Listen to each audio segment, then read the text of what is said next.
This podcast is a proud member of the UUOP Network. Welcome to Rush of Fear podcast, where we chat all things Halloween Horror Nights, Universal Destinations and Experiences premiere scare event. Tonight, for episode 8 of season 6, we're jumping back into the history textbooks for Halloween Horror Nights 2007. So now, let the mayhem begin. What a rush of fear.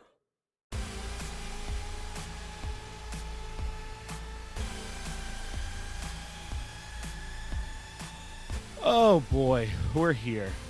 We're here, we're back. At it again. I'm Kenneth. Welcome to this show. Here is my good friend Maddie. Hi, good morning, good afternoon, good evening. And Michelle was not available to record today because she's recording UUOP. Right now. Probably right at this moment.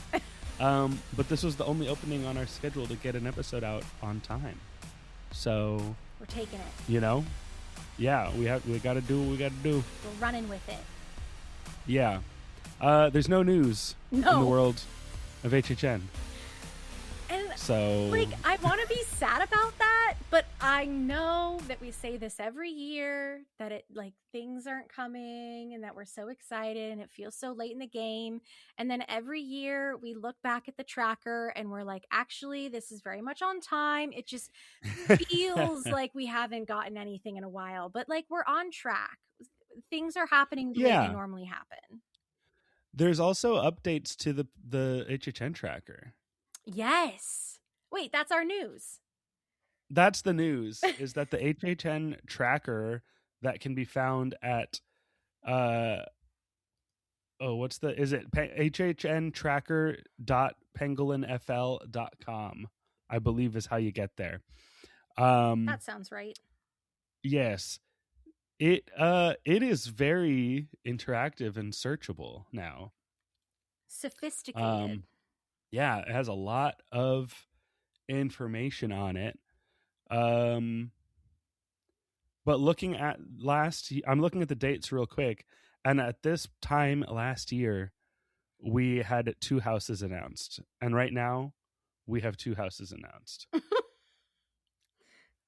Nice. And we also, both of those 2 houses that we have announced now were announced earlier in the year than our first announcement last year. Oh, okay. So last year, the first announcement was Five Nights at Freddy's on June 1st. And then June 5th, then June 13th, then the 20th. It was a lot in June. And so far this year, our announcements have been March 21st and May 21st. So we are ahead of schedule as far as timeline goes. So by the time you hear this, if we haven't had another announcement on the 13th, then we will be officially behind schedule, I guess you could say, from last year. But it's still within the neighborhood, so Yeah. nothing to worry about. Also, what are we worried about? It's not like they're going to forget to announce something and then it's like, oops, HHN isn't happening now. The things are going to happen, so it's fine. Yeah. No, yeah, that's very fair. That's very fair. It's just that anxious feeling of I want to know what I get to see this year. Right. I want to know all the things. This HHN tracker, by the way, also has information, and you can search for things. So it'll break down the houses by whether they're original or IP. It'll actually tell you where the house was located. So you can look at a list of what's every house that's been in Soundstage 23. You can look at that. What's every Sprung Tent 2 house? It'll tell you the day of the week that it was announced. It'll tell you where the scare zones were, all of that. So you can look at kind of infographics or sort stuff on there. So I think that's very interesting. I've been playing around with it a lot. And I was telling Gary when he was first kind of testing it out, he I was like, I typed in a random word. Like I just thought of a random word and typed it in just to see if there was a Halloween Horror Nights house from the 35 years that it's existed that has that random ass word in the name. And it was kind of a really fun game to play. There's a lot of houses with the word blood, which makes sense. Oh, of course. Yeah. But yeah, it's awesome. And even since it's very like first day of revamping, it's come even further. So go on there, have fun. You're going to learn a lot. It's helping me with our flashback fright days, which we're doing on our Instagram and TikTok. Every Friday we do a flashback video of a house walkthrough from a media night. And there's times where I'm like, what was the actual nomenclature for this name? Like, I know the silly name that I call it, but what is its actual government name? And I'll go to the tracker and I'll type in the word that I know and I'll go, oh, thank you, tracker. Do. Or like, oh, what year is this house? You know what this tracker also includes? It tells you if it rained on opening night. Yes, Gary said that he was including that, and I laughed out loud when I read that message. I was like, no, you're not. That's incredible. Please do it. If the year has a rain cloud next to it, I think that means it rained on opening night. Yeah, isn't that awesome? That's so funny. I was just scrolling down to 2007 since we're going to be talking about it and see what information it has on it. And here I am, 2007. August 22nd is when everything was announced, because they used to just announce everything at once when the website would go up. Oh, yeah. By that time this year, we're going to be like a few days away from HHN starting. That's true. Isn't that crazy? Yeah. Every single thing was announced on Wednesday, August 22nd, 2007. Wild. Okay. Anyway, that's what's new. The HHN tracker. Go look at it on the Pangolin website. hhntracker.pangolinfl.com. Yeah. It's definitely linked in our show notes. So if you scroll down from where you're listening right now, you'll be able to see it. And then it is also linked, if you go to any of our social media accounts, you'll see the hyperlink for our bio site. And it's linked on there as well, along with all of our other fun stuff, which we're about to talk about. But I don't know, because like the announcement tracker used to have this look of like the Excel spreadsheet that would get posted on social media. And I don't know how to post this on social media. I don't know what that looks like. Yeah. So you might just have to come here and look at it. True. We'll figure it out. We'll see what we can do. Yeah. Anyway. Yeah. Cool. Okay. Well, before we get into our history lesson for the day, as always, we have a couple of housekeeping items. We have the Rush of Fear Society membership. It is always available and is just $5 a month. Or if you want to do a flat rate, it is $50 for the entire year. Thank you to all those who renewed for the season. For those of you who are still on the fence, just a reminder that our members get access to our bonus content feed, along with access to the Society Discord. The link for that can be found in the show notes of this episode or on any of our social media accounts in that same hyperlink that you'll find the HHN tracker. So come join the fun. And a fun little thing that I'll tell you now. I'm actually working on stickers and merch for Society. So, fun things are coming. I have yet to officially post anything on our social media about it because we're in like the final draft stages. But get excited. There are fun things coming to our merch storefront and specific things for the Society. So, yay. Neat. Yeah, I'm thrilled. It's taken us 6 years, but it's been so worth the wait because it's so cute. I'm so excited.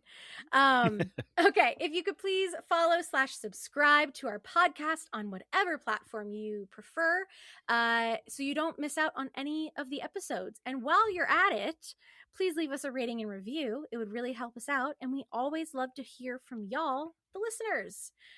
Yay! Yeah. Yeah.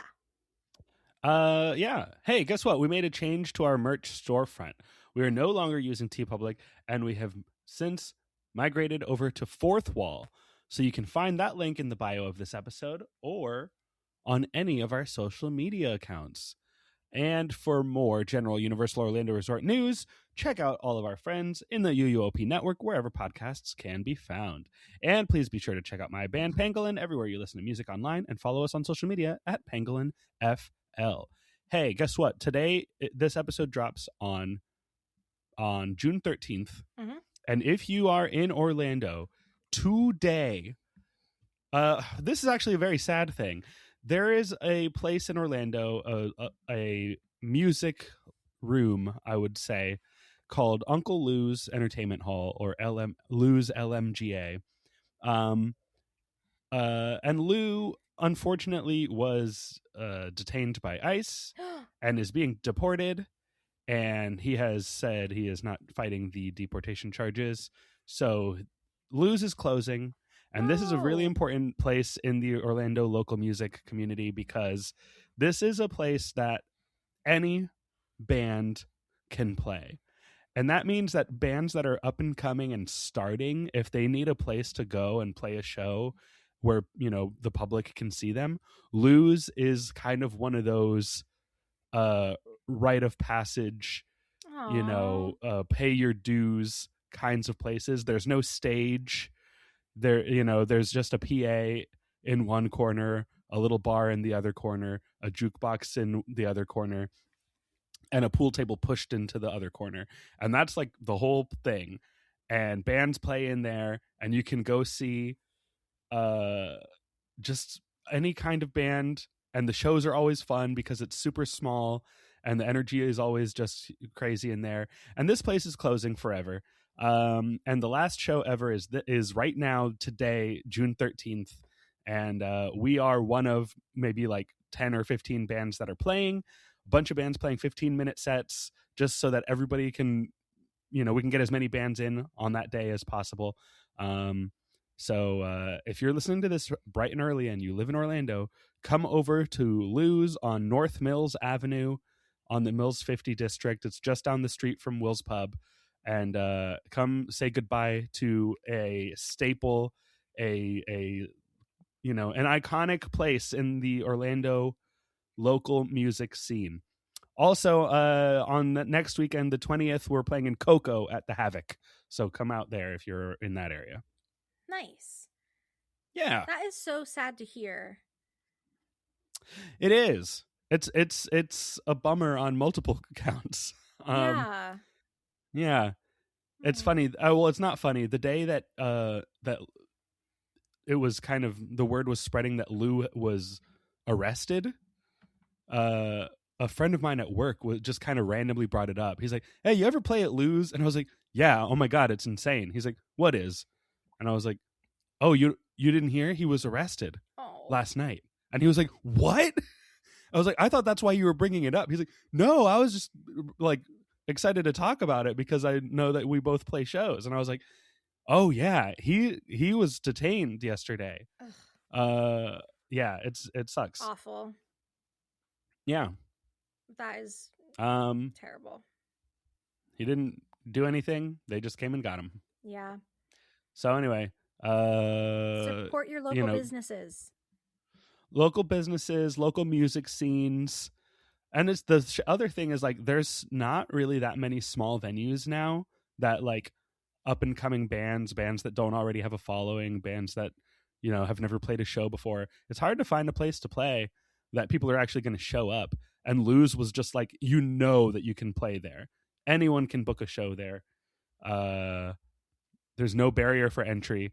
And so it was like, just a, you know, Pangolin played our like second show there. Yeah. My other band, Corky Feldman, we played there a bunch of times because it was like, it's just a guaranteed spot in a really good area where like a lot of people are already walking around and stuff. So it's important to support local music scenes. If you live in an area where there's like local bands playing original music, go check it out. Please go support local music, support small venues. I promise you, if you live in Orlando, almost every single local band is better than anything that is playing on the radio or that like Spotify will push to you. Mainstream music is just algorithms, and there's no soul in it. If you go find local music, you are going to see a lot of people that are really passionate, really creative, and no one is paying attention to them. So go put some eyes and ears on local artists in your area. Yeah. And no one's paying attention to them, but also no one is paying them. They are doing most of this from their own pocket. So like supporting their music simply by listening to it, whether it's in person or like if you do find their music on Spotify or Apple Music or whatever, like giving it a listen on those apps will take them into potentially the next stage of their career, if that is what they want, or the fun that they're having performing and writing music for everyone. Like it's just, the arts are so important. Yeah, but like it's good for them, and it's just good for you. Like we've had so many conversations. I've had so many conversations lately with different people, just listening to like whatever Sirius XM radio, Pop Rocks radio, and certain songs will come on that are like these huge hits that you've heard everywhere, just like in stores and on commercials and in movies and stuff.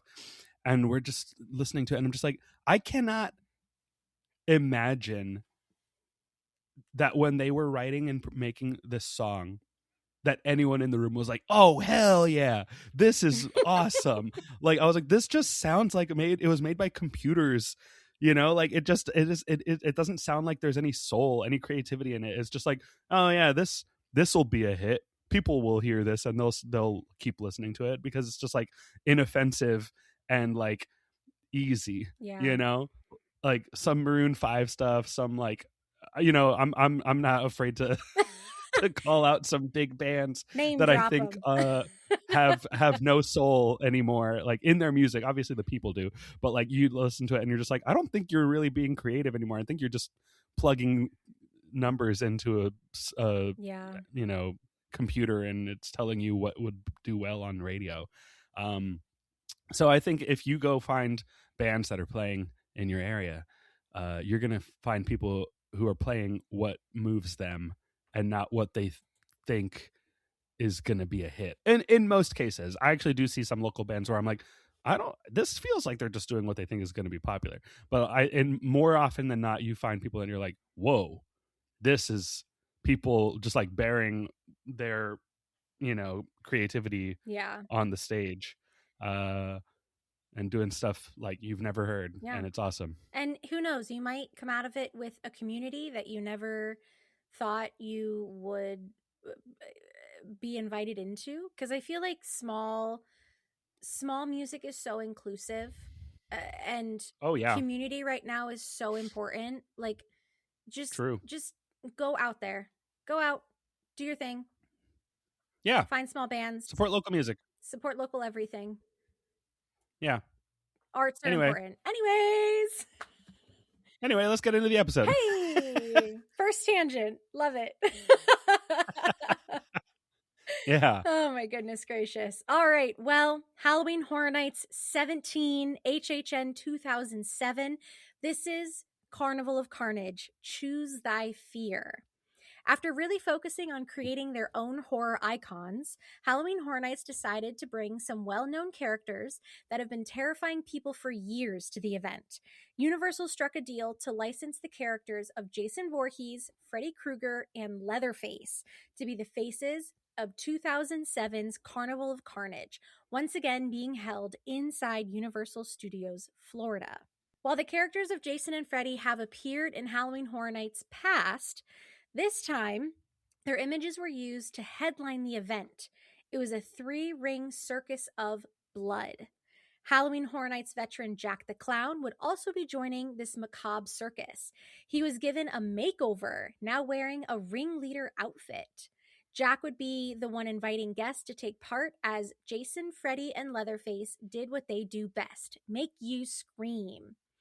Also making an appearance for the first time was Chance, Jack's right-hand girl. 2007's event would take place over 21 nights. Holy moly.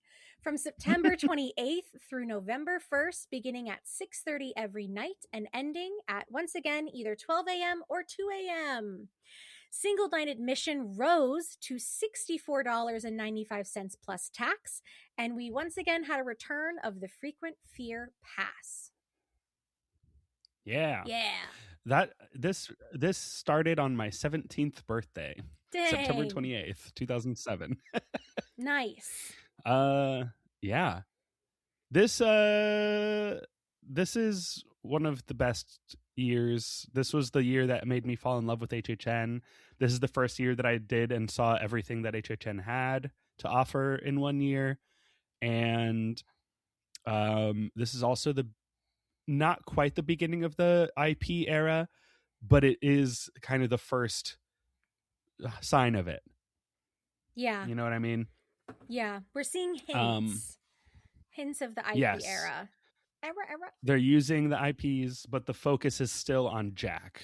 Mm-hmm. Which I can't even think of 3 better slashers to be put with Jack. I feel like they picked the 3 that make the most sense for him. Oh, yeah. Yeah. And Yeah. this year, I remember going to Universal with my dad. This year was the first year I ever found out about Halloween Horror Nights. I unfortunately just didn't go until 10 years later in 2017. But I remember going to Universal during the daytime, probably sometime in October, with my dad just for the day. And obviously there's, everything is up. And I remember being like, what the heck? Let me see how old I was. 2007. It would have been what, like 12? Because you're 5 years younger than I am. Yes, 2007. Yeah, I was 12 years old. When's your birthday? December 21st. In December? Yeah. So you would have been 11. Yeah. Lindsay likes to call me Pagan Jesus because I was born on the winter solstice. But I remember going to the park and being like, Dad, what is all of this? Like, this is crazy. Who are these people? And him being like, oh, it's Halloween Horror Nights, yada, yada, yada. And then I went home and I remember going on to our desktop family computer in the office, the den, and being like, Halloween Horror Nights Orlando, what is this? And looking at the website, and it was just like the coolest thing. And I was like, Dad, I have to go. And he was like, okay, like, we'll go. And then it got to the day where like we planned to go. Of course, he never bought tickets because he never believed that I wanted to go. And I would chicken out. I'd be like, no, I can't go. But I would look at the website every single year from 2007 to 2017. Yeah. Yeah. Good year. This is also a year where the aesthetic of the whole park changed. And I'm sure we've talked about it in the past, but they turned the opening arches into this beautiful circus looking facade where they had like the circus like string lights coming down from the corners of the arch, and like this kind of ring like circus tent kind of structure inside the arch. So you walked through it, you walked under it, like the ticket booth or whatever. Or no, the ticket booth is the next year, or 2 years later. But they really transformed the entrance. And also there was like a miniature Ferris wheel all the way down by Men in Black. So it kind of like, as you're walking around the lagoon, you saw this in the distance, this moving Ferris wheel that you couldn't ride. It was just for display. But it really, like, the whole park, the whole event felt like it really was the Carnival of Carnage, like that story and visual really kind of went from the moment you stepped in all the way to the back of the park. So cool. Yeah, it was incredible. And again, this was by far my favorite year of Halloween Horror Nights up until my first year that I worked, which was in 2015. And from then it's hard to say now. And 2015 was also a very solid year. So I think that one also has, a high esteem in my mind, and same with 2019. right? That was an incredible year as well. So Yeah. I think those are probably some of the highlight years, but this is definitely still way up there. So let's get into these houses. There were 8 houses at this year's event, and I did them all. So I actually can try to tell some of what I remember from each one of these. I'll also say, so this was a year I went twice. The first time I went with some friends from, I was in high school at the time, but I went with some old middle school friends. And we went, we did a couple houses. We were in line for Nightmare on Elm Street Sleepwalkers, Okay. Dreamwalkers. And I chickened out when we entered the house. We walked in and I was like, no, never mind. And I walked back out the entrance and waited for them at the exit. And they all walked out. They're like, that was awesome. And I was like, dang it, I should have done it. So then I went back another night and I said, if I do anything, it's going to be that one house. And on that second night, we actually did all 8 houses and saw all the shows all in one night. So yeah, so I was determined to do it. And I was like, you know what? Let's do everything. Let's see if we can do everything. And it was a great night. I remember feeling like a champion. And again, this is the year that I really hooked me. And I think made me lose my fear of it and see the fun of it. So anyway, and now dead here you are. silence. Here I am now. Yeah, just 19 years later, or right? Yeah. Yuck.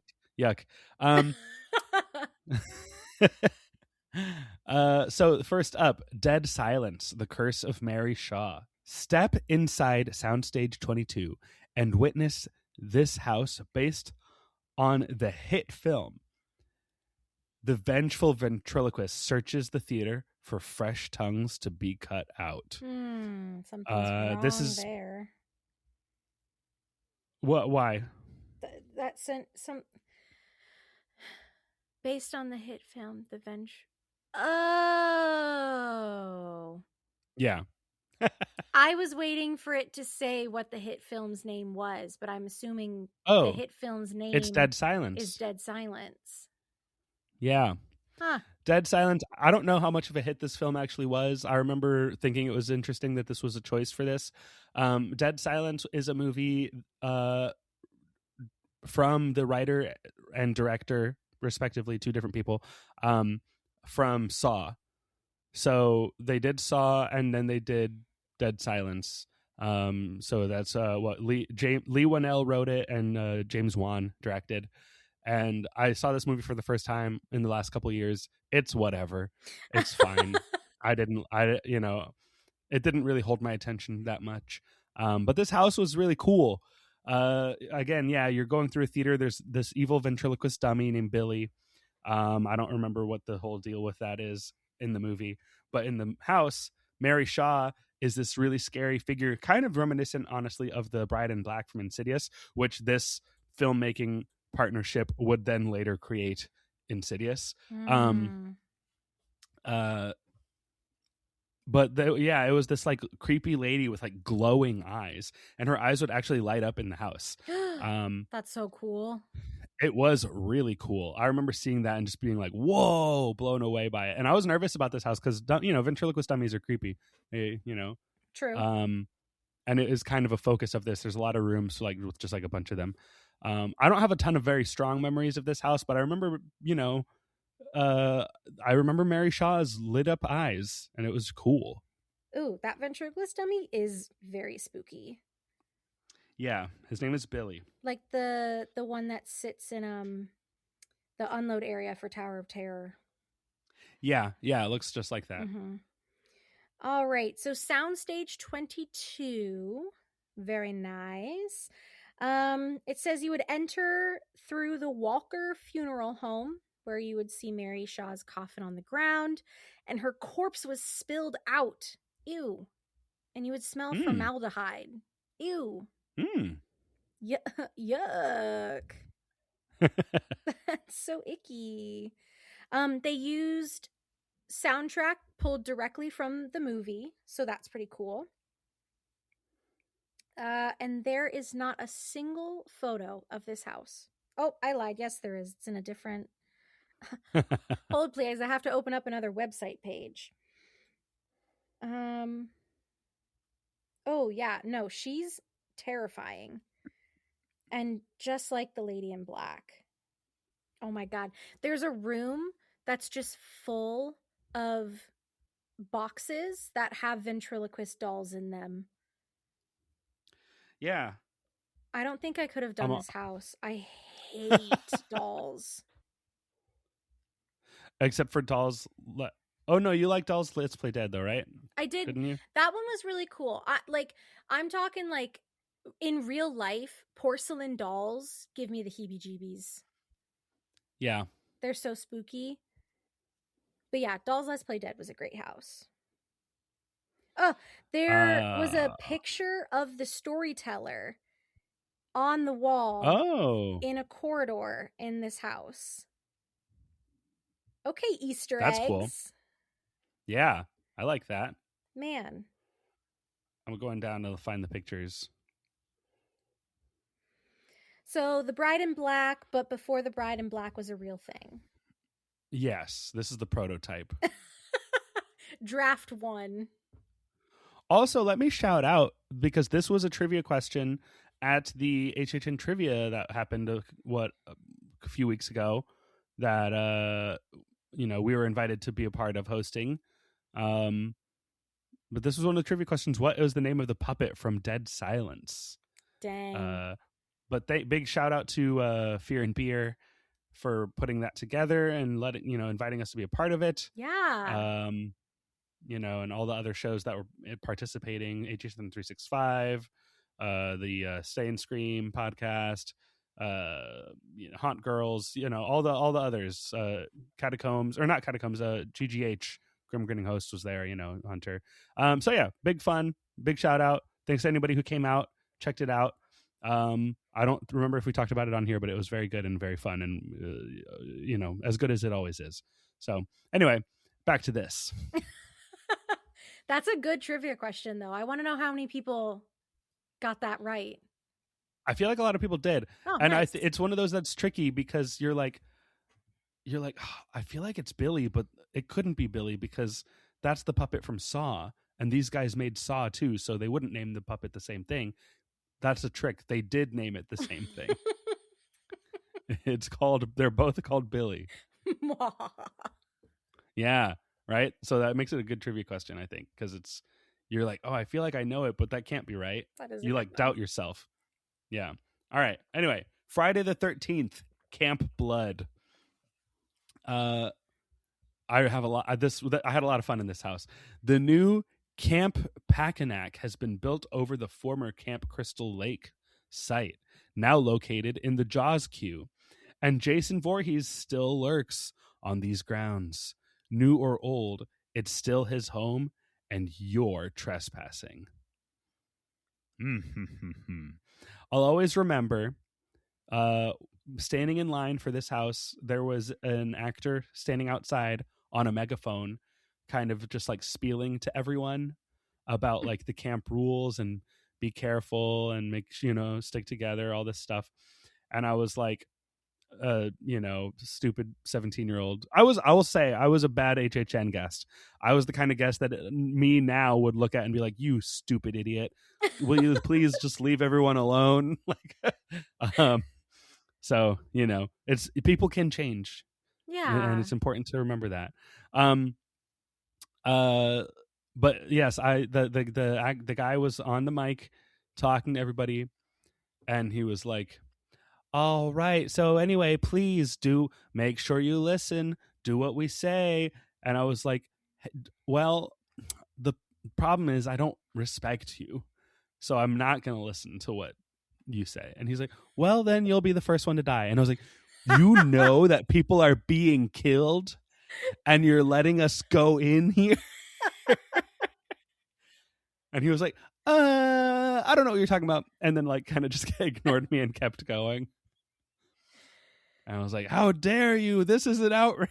Oh Oh my gosh. Yeah, They I should sucked. do more of that. They should put more scare actors outside of the house. That's so cool. Yeah, Whether it's it at the was fun. It was cool. beginning or at the end, I think that'd be so neat. Yeah, I miss an and it outside wasn't the really house scare. There hasn't been any of well, those and recently. it wasn't really a scare though. It was just an actor on a mic, just kind of setting the scene and like tone. It was fun. I mean, fair, but they should do more of that. Yes, they should. Yeah. Yeah, this was cool. This was, well, you know, classic Friday the 13th. Lots of Jason jumping out from all over the place. I remember by this point in the night, we were all like very like the fear had completely gone away from us, and we were kind of just going through like woohoo, and like we were just so openly like silly and having fun that like I feel like they just weren't even trying to scare us. So a bunch of the Jasons just came out and like were giving us high fives and stuff. Nice. So yeah, it was cool. I'm sure, you know, we talked about it. Hot take for me, I did not really love the Friday the 13th Jason Universe house from last year. I feel like I liked this one more, but also I didn't get scared at all in it because we were just not good scare targets at that point. So Silly. yeah, but it was nice to see him, you know. He's Jason Voorhees. He's a good guy. our BFF Jason. Yeah. Yeah. I like the costume that they have him in these pictures. Obviously, as always, all of these pictures will be posted with this episode, so you can in fact follow along. Yes, on Instagram. Yeah, the Graham. I very vividly remember seeing this Camp Packanack sign over by the Jaws area when I was there with my dad, because I was like, what is this? Because I had never seen a horror film before, which is, you crazy, know, that little like dead end gate where they put the extended queue for Nightmare Fuel nowadays. That's where this queue was. Like that was the side extended Jaws house queue, and they would open up that gate and like it would go into the backstage area. So that's where we were. Nice. And that's where like this sign was. If you can kind of tell from, there's a picture down here further down of the Camp Packanack sign. And you can you can't really tell actually in this picture where exactly this is, but yeah, that was the side of the Jaws, you know, the back side of the Jaws queue, extended queue. Yeah. Rip. Now they have the extended queue for Nightmare Fuel, if it gets that long, which it does. Which it does. Yes, it does. And it goes well outside that extended queue, all the way into London waterfront area. Crazy. Absolutely wild. Anyway, yes, Friday the 13th, Camp Blood. Lots of fun. Don't remember it being particularly scary, but it probably was, and I was just being dumb. Okay, next up, Jack's Funhouse in Clownovision.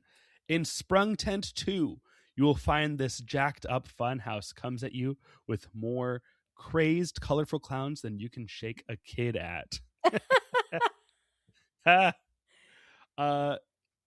I think I did not wear the 3D glasses in this. I was still a little too nervous for that, but it was cool. It was fun. It was, you know, pretty typical what you would imagine a clown fun house. It wasn't like very Jack centric as much as it was just like clowns, scary clowns in a fun house in 3D. So it was cool. I just love the concept of a 3D house. I know that it probably was like difficult to walk through and probably also not fun for the scare actors to be in that environment all the time, like just vision and like headache wise. I'm sure it was probably tough, but like, what the heck, a 3D house? How? That's so cool. I mean, it's just the paint colors they use, you know, like it's so the I know that I heard Matt on Catacombs explain it at one point when they were going through their history. um, of like the glasses, the kind of glasses that they used for these houses. Basically, it pushes certain colors like forward, Mm-hmm. and it pushes other colors back. So that's kind of how they create the depth. So it was always like neon greens and oranges were very heavy in it because those were kind of like the two main colors that are impacted by the 3D. And as I'm looking at pictures of some of the walls, like you see a lot of that oranges and greens and like blues. Yeah. Also helpful that Jack's main colors are orange and green. True. And like pink a lot of times, but like even later on in other 3D houses where like Jack is not the focus, those are still the same colors because it's like just how the glasses work. I love I that the remember glasses are his eyes. That's so Oh yeah. cute. Yeah, it is fun. I remember one scare in this house being like a bunch of clown heads like suspended on like bungees kind of. Ooh. And then like, you know, one of the heads among them all was like a person in like a black body suit, Mm-hmm. and only their head was colorful, so like their body disappeared if you had the 3D glasses on. And so then they would like jump out at you, and I remember even without the 3D glasses being very impressed with that effect. I was like, oh, that's smart. Mm-hmm. That's cool. The facade for this house is also very interesting. You're going through like a cartoon version of Jack's head, and you're walking through Yeah, his mouth. That's so cool. I love walking into a big mouth. We do it quite frequently. Either It's like great. through the mouth of a creature or like in between a really tall creature's legs, like in Stranger Things. Oh yes, yes. The whatchamacallit, you walked between his legs. And in Vikings, not Vikings. What was the one last year? The Norwegian. Oh, Galkin. Yeah. And I look, the sprung tent, actually they turned it into like a circus tent, Which is so fun. They should right? do that It has more. like red stripes on it. Yeah. That's so good. What house? There was a house recently that did that, but it was projected. It wasn't real. It was the Dr. Oddfellow. Yeah, that's what it was. Mm-hmm. Yeah. Good No, this was time. cool. I mean, these fun houses are fun. What? They're a little bit basic, I think, but it works. I think they've kind of evolved past this kind of house now. Yeah. But I think at this time, it was good to have a house like this, that it was like, okay, you don't have to get as detailed in the scenic, because the 3D glasses are going to do a lot of the work, and it'll still be a lot of fun, but like it kind of is easier for the teams putting it together, which is fair.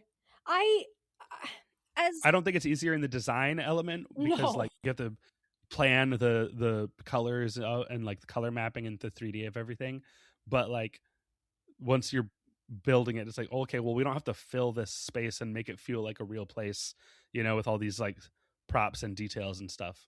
Yeah, I would love a revisit of an original house, but not like, don't use the super technologically advanced stuff that we have now. I want just like a copy paste of a house from a past year with that year's technology. Yeah, that would be cool. It'd be so fun because, like, obviously we love the houses now. It's like walking through a movie. Like, it's so freaking cool. But man, there must have just been something so special about going through a haunted house, whether it was at Universal or anywhere else, but back in the early 2000s where there wasn't a lot of technology and like we weren't projection mapping, and like if I'm getting scared, it's probably a physical person and a couple of lights. Like, that's it. Make it simple. It's make it cool. simpler. Yeah. Yeah. Something that like probably something even like lower tech than what some home haunts are doing now, you know? Yeah. Like yeah, it'd be nice to see something like that. Not to say that there's anything wrong with the way the houses are done now. It's Right. just like it'd be cool to see a throwback. Yeah. Okay, next up. This was for many years my favorite house of all time that I had seen. And I mean, at the time, it wasn't saying a lot because this is my third year and I didn't see all the houses the previous 2 years. But like, even for years afterwards, I was like, oof, Nightmare on Elm Street's still the best. Up until probably like 2015 or 2016, maybe, as things started to pass it. But this is A Nightmare on Elm Street Dreamwalkers. Elm Street takes over Soundstage 23, or is it just a dream? Doesn't matter because Freddy Krueger will still terrorize you either way. Yes, this house was so cool. And it had like a frame story kind of. So when you were outside the soundstage waiting in line, you were seeing commercials for this medicine, it was like this gas mask that you would wear to sleep, and it would pump in like this medicine that would help you fall asleep. What? Yeah, that's kind of like the premise of what you're doing, what's happening there. So in all these commercials about like, yes, this mask will help you fall asleep. It'll put you into a beautiful state of slumber. And then as this is happening, like Freddy Krueger keeps getting cut in like jump scare, you know? And like all of a sudden, like the ladies start looking like creepier and creepier, of like bags under their eyes and just like this like creepy look on their face. And I was like, that really freaked me out, honestly, watching, like waiting in line the first time when I chickened out of this house. And then when you got to the actual house, there was like a little tent outside the soundstage that you walked into first. And it was just like this white tent full of fog that was supposed to be the medicine. And there was this like nurse kind of person just standing there, bags under her eyes, looked like she hadn't slept in days, and is just like staring at us. And like she was never actually scaring. She was just there to like set the tone, you know? But that's and so creepy. Yeah, it was really creepy. And she is probably the thing where I was like, I'm freaked out now. This is very scary to me. And then you walked into the soundstage, and you know the tiny little rooms that you walk into when you go into the soundstage, that usually it's just like, it's nothing. It kind of just goes from the outside, and it's like this little airlock room before you get into the huge actual soundstage. Yeah. So they turned that. They even themed that.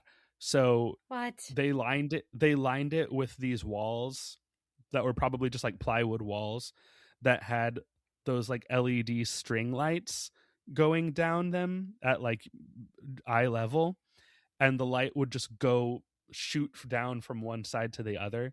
So like it wasn't all lit up. It was like lights, you know? And in there is where I chickened out and I said, I don't like this. I'm out.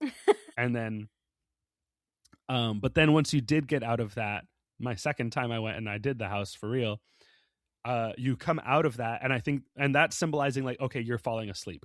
You're going into a different, state of consciousness. And when you come out of that little light hallway, you see the house from Nightmare on Elm Street. As like this big second facade inside the soundstage. I've had the hiccups. Oh no. And then you go walk actually into the front door of the house, and Nightmare on Elm Street is probably one of the first like horror movies I watched, because I used to not watch horror movies. I was like very scared of anything that was supposed to be scary. Now I watch like every horror movie that comes out. But this is one of the first ones I remember watching. And so I actually recognized a lot of what was in the house, like the scene where Johnny Depp is eaten by the bed and like his blood just sprays up onto the ceiling. They turned that room into a room or that scene into a room where you walk into the room and you're on the room, but the room is like on its side. So you're walking on the wall, and on your left is the ceiling and on your right is the floor. And the path out of the room is through the bloody hole in the bed. Like you walk through the bed. That's crazy. Yeah. And then on the left, on the ceiling, was like like an attic access flap that a Freddy would open and like swipe out at you through. And I remember just seeing that and being blown away and just like, I can't believe how cool and like creative this is and how like well it recreates that scene. And then going into like the boiler room and being down there with Freddy, it was just so cool. This one really stood out as like the house of the year to me. Yeah, it kind of changed everything. This is the house that changed everything for me. This is what made me the Horror Nights fan that I am now, is this haunted house. And I mean, rightfully so. These pictures are incredible. I mean, I can't think of a house in our recent HHN history episodes where I have been like, man, if I had a time machine right now, I would go back and do this house. But this one I think is doing it for me. It's so, I mean, they built that whole freaking house. These pictures are insane. Yeah. I'm shocked. And Freddy Krueger, talking about the movie itself, like what, out of all the other slashers, I honestly think that Freddy Krueger might be the scariest, simply because you can't control what happens after you fall asleep. Like that, yeah. You are at your most vulnerable when you are asleep.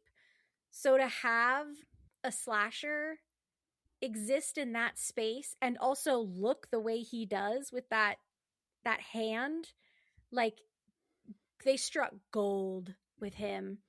Yeah. He is. I don't think any of the movies are actually scary, but I think the idea of him is very scary. Mm-hmm. Yeah, see the pictures of the room that's on its side. Yeah. And the bloody bed that you walk through, and on the left there's a ceiling fan on the wall.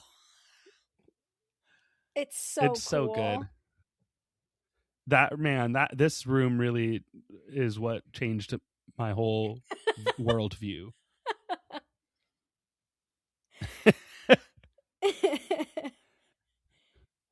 I love it. It was awesome. It was so cool. They should bring back Freddy Krueger to Horror Nights. Yes, they should. And the Freddy vs. Jason house was fun, but man, I want Freddy to have his own house again for the first time since this one. Yeah. Maybe for his 10-year. You never know. Maybe. Universal loves an anniversary. If there's one thing I know about them. Love an anniversary. Yeah. You know what? Me too. Happy anniversary. Yeah, happy anniversary. We actually saw the real Nightmare on Elm Street house in LA. One of our trip, 2 trips ago? Not the last time we went last year, but the 2 years ago. We went on like a house exterior sightseeing day, and this was one of the houses we saw, was the Elm Street house. It was cool. The door is not red anymore. Actually, wait, maybe it is. I don't remember. Some of them have like changed the main identifying feature. I think in an effort to not be bothered by strangers all day, every day. Makes sense. Yeah. And I don't remember if this is the one that they like repainted the door or if it's still red. Because I remember one of them, I was like, boy, they kept it. They know what people want to see, and they kept that thing the same way.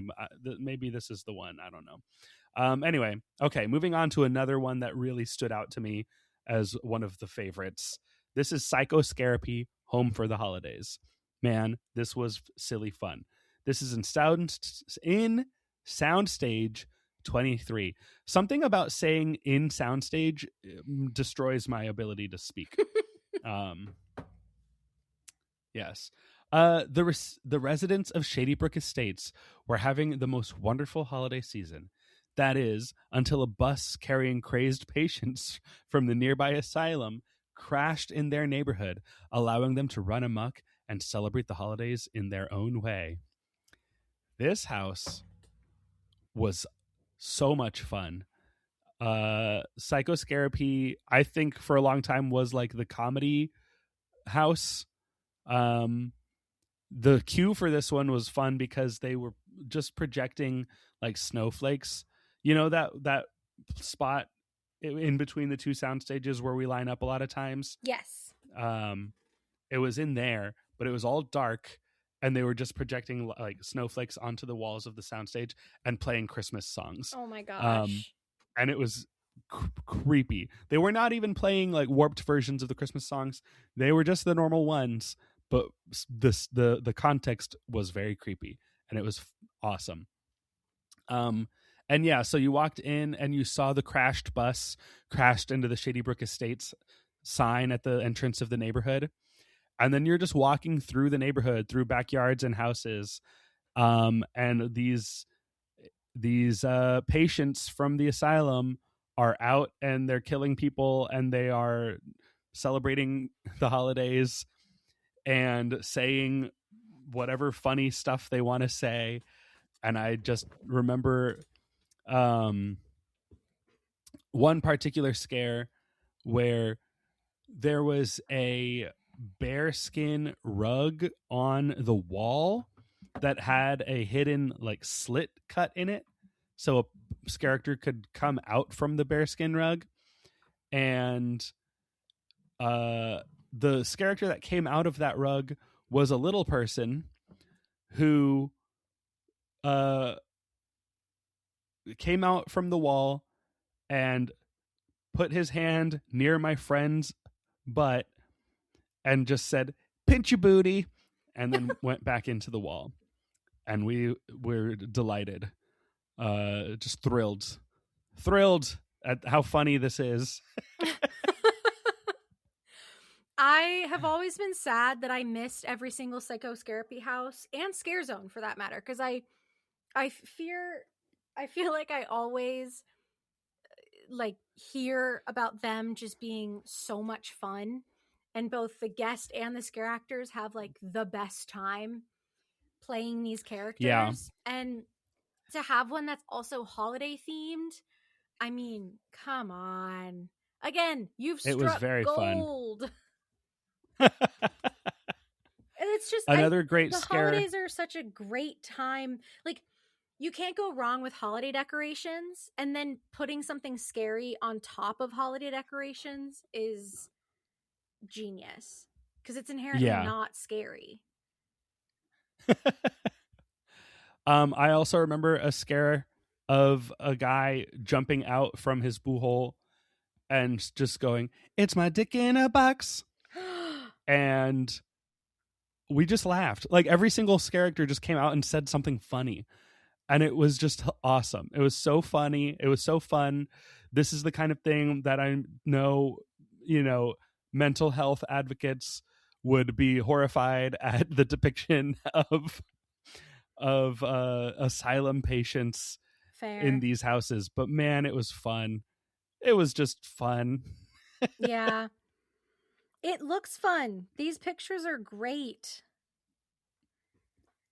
Oh, it looks like there's another picture of the storyteller in this house. I just got to that same picture. That's so funny. I wonder why. Like, why her? Because she's an old lady and she looks like she belongs, I guess, in a house. Fair. Like decorations, I guess. Whoever did the blood detailing for this house really had a great time. They did not. It looks like a Terrifier house with the amount of blood splatter. Oh my gosh. The turkey sitting in the high chair. Get out of town. It's just, this is going to be the cover photo for one of our posts with these pictures, is this raw, naked ass turkey just sitting in a baby's high chair. And one of its wings is up. Yeah. Like It looks like it's maybe doing like the walk like an Egyptian or something. It's so funny. Horrendous. Wow, Um, what a fun house. Sign me up. yeah. This was a blast. Again, this is me learning, oh, Halloween Horror Nights. Yeah, it can be scary, but more than that, it's fun. Yeah. And like, this is definitely one of those houses where we came out of it and I was like, that was just a blast. What a blast. This also had a remember the Santa Claus with the chainsaw at the end of a house, like one of those like greatest hits houses the other years? Yeah, the one over by Men in Oh, Black. that might have been in 25 Years of Monsters and Mayhem, actually. Oh. This had a Santa Claus with a chainsaw, and nice. At the finale, like when you thought the house was over, there's one last scare, and it was a Santa with a chainsaw, and it's an all-time classic. Man, I'm telling you, outside the house or stinger scares at the end of a house, we gotta bring that back. Yeah. It's been missing. We need it. Yeah. We used to be a proper society. And I know, like, weather and all of that, but like, come on. That's no excuse. I suppose we have had like entrance walk around people recently, specifically the Hatchet and Chain. Oh yeah, Granny Haggerty. Yeah, she was pretty cool. Yeah, but we need more. Also, like, weather isn't a factor, but like, scare zones are entirely outside, and they still do that. So that's true. Make it happen. Make it happen. All right, here we go. Disaster cue became the Texas Chainsaw Massacre flesh wounds. The Hewitt family home invites you in for dinner, but first they want to show you their slaughterhouse being run by the best butcher in town, Leatherface. This was based not on the original, 1977 or whatever Texas Chainsaw Massacre. This is based on a remake that came out around this time. This is Disaster Q, and I remember this house having the most terrifying finale because I don't remember a lot of this house because I did this before I ever saw Texas Chainsaw Massacre, so like I don't know, and I've never seen the movie that this is based on, like the remake, that specific one. But the thing I remember more than anything is the finale sequence. So that big open area that is now the exit of Fast and Furious, Supercharged. Mm-hmm. That used to be the entrance to Disaster, right? Or for Earthquake. Yes. So that is where that house would dump back out into the park. And as you were getting to the back of that, where like the extended queue kind of threshold is from Earthquake, that's where the actual final scene was. And it was just a big open area with clotheslines, and there was no like defined path of how you get from the starting point to the exit, because the clotheslines are like across your path. Oh, I see a picture. Yeah. Oh, okay. The clotheslines are like across your path, and there's 3 clotheslines, and each of them has a blanket positioned so you can't see from one end to the other end. And each one of those blankets had a Leatherface with a chainsaw behind it. Shut up. And you just had to walk through and around them. And I remember running through that and getting out on the other side. My heart was racing so fast. I felt like I'd just run 100-yard dash. And man, I was like, oh yeah, there's a picture of the clotheslines. There's 3 chainsaw Leatherfaces behind those.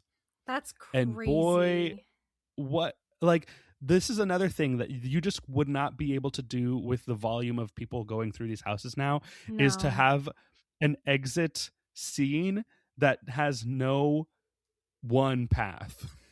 It'd be a Like nightmare. this is just this is just an open area. You got to get through it. That's bad. No way. I love it. There's no way it could happen. Yeah. That's so cool.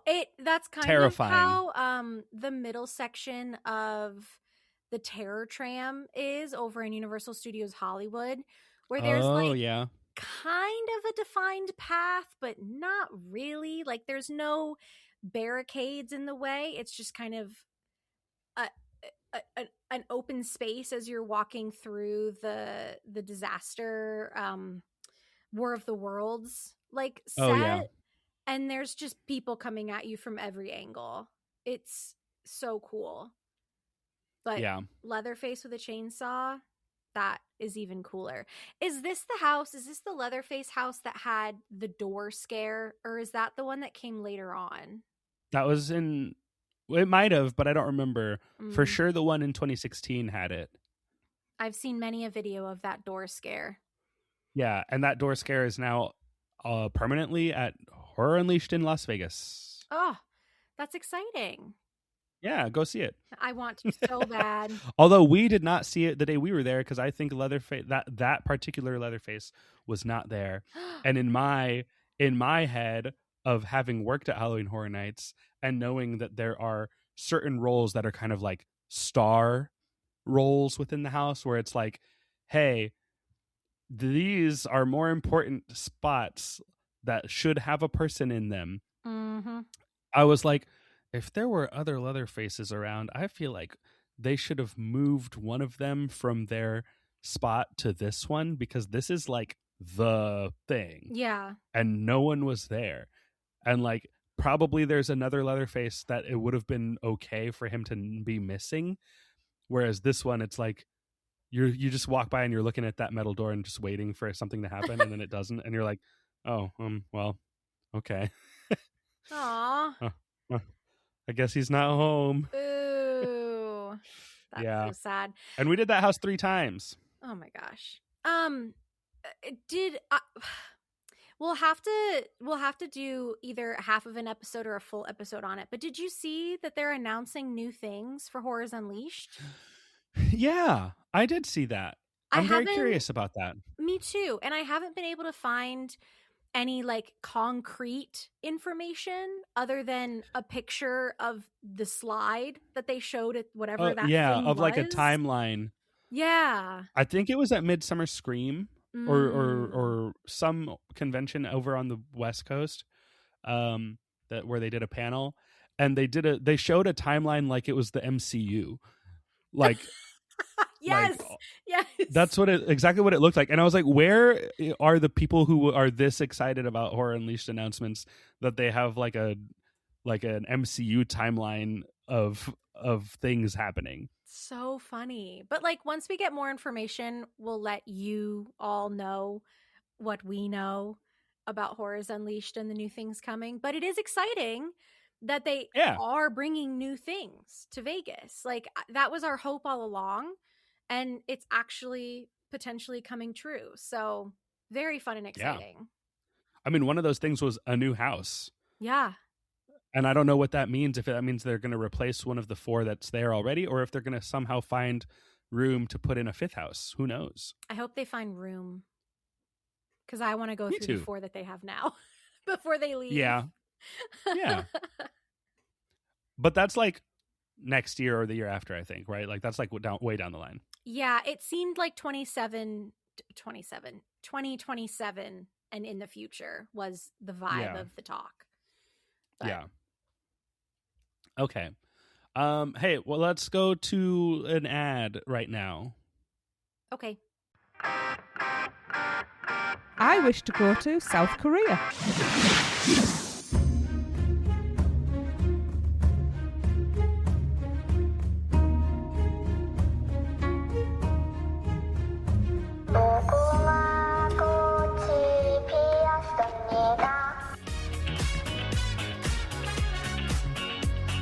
Where can our vacation wizards take you? Just tap the port key at portkeyvacations.com and let the magic begin. Okay, hey, what's up? We're back. Oh, hey. Hey. Hey. Let's keep this rolling. I like it. Because I'm hungry. Mm-hmm. Me too. My tummy's grumbling. Yeah. Okay, guess now this house, the Thing Assimilation. In Sprung Tent 1, a Florida research facility has been studying the biohazard remains of the Arctic outpost. They have inadvertently released something in the building. This house, I didn't really know what the thing was when I did this. I actually just saw the thing for the first time maybe like 2 years ago. What? It was after I way. saw it was after I saw The Substance and I loved it, and I was like, what's other body horror movies that I can check out that are like, highly regarded? I don't want to just see like any random body horror thing, but like I know that there's some that are considered classics, like The Fly and The Thing. And so we watched both of those during a hurricane. And I think The Thing is a perfect movie. I think it's one of the best movies I've ever seen. It's so good. It is a masterpiece. Yeah. And this house is basically a sequel to it. And watching the movie, I recognized a lot of things that I remember from this house. But the two main memories I have of this house, one is a room where there was a big, I'm sure there's going to be a picture of it. It's like one of the creatures, like the thing in the middle of the room, like it had exploded or whatever, like, gone crazy and like was reaching all around the room. And it was in the middle of the room and the path split to go around it. So you had to choose either left or right while the scene was happening in the middle of the room. And like these scientists are like freaking out because this thing is being scary in the middle of the room. I think it might be this. These pictures are disgusting. Yeah, it's the thing is gross. Pretty horrendous in the light of the Horror Nights work lights. Yes. I know. Seeing these things just like in the workshop where they're being made. It makes my tummy hurt. I I really don't like looking at it. And I love this movie. Yeah. I watched in one day, The Thing and The Mist. Oh, The Mist is that the one where they're trapped in the grocery store? Yeah. What a bummer of a movie that is. Yeah. Right? Am I right? I don't know why I watched those two on the same day, but I like very vividly remember. Maybe it's just Mist. Which one? Oh. Or is it? Yeah. What a. Oh no, it's The Mist from 2007 with the New England town. Yeah. Yeah. This house. So the second thing I remember from this house, there was a sequence where you were kind of walking through what seemed like military storage, just like a bunch of crates. You were walking on this like metal floor, and there was like soldiers on either side, kind of like, as this character is telling you to like keep moving or, get down or be careful or whatever. And one of them was like standing way up above, like on one of the crates. And the way they got me, I had a moment where I like blacked out and like my body just did a thing on its own. So like they come out and scare me. And like next thing I know, I am squatted down. My hands are down on the floor. But I'm not like on all fours. I'm like, my hands are on either side of me as I'm squatted down far enough to touch the floor, and I'm just screaming. And I like came to as I was in that position, and I was like, what the heck just happened to me? I've never responded that way to anything before or since. That is the only time I've ever reacted that way to a scare in my whole life. And I was just like, that must be the most scared I've ever been. That's crazy. And it wasn't even a scary creature. It was just a military person. Yeah. Maybe like that came out and yelled at me, and I went ah! Squatted down. I was like, what the heck kind of reaction is that? I don't understand what happened. Yeah, that's so like it was probably like a flight or fight response from one of your past lives. Like maybe your past self was like in the military of some kind somewhere. And so like a deep internal instinct was like fight or flight. This is it. And you chose it's over. Sit. Yeah. I better squat down right here.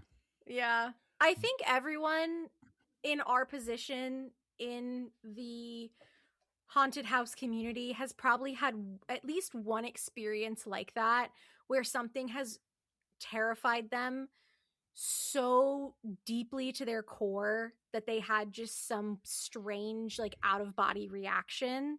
Like it has to have happened to everybody at some point. Yeah.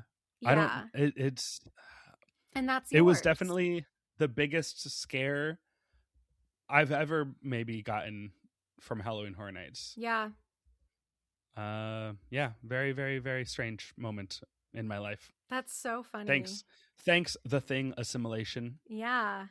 What a great body horror movie though to bring to Halloween Horror Nights. Like just from looking at these pictures, like their art department and their sculpture team and their creature shop had a field day just making shit for this house. They said, how nasty can we make it look? And they did it. And I would love to see, because The Thing has been at Halloween Horror Nights twice, but they've never done the original movie. Because they've done this, which was like a sequel. It was like a sequel to the original. Mm-hmm. And then they've done the prequel movie that came out in like 2010 or 11. They've never done the original movie as a house, and I would love to see that. That's new, like top of my wish list of things to see at HHN would just be The Thing. John Carpenter's The Thing. That's what I want to see. Horror Nights loves to do a cold house, so it's weird that they haven't. They love to do a cold house, and they love to do a classic movie. Yeah.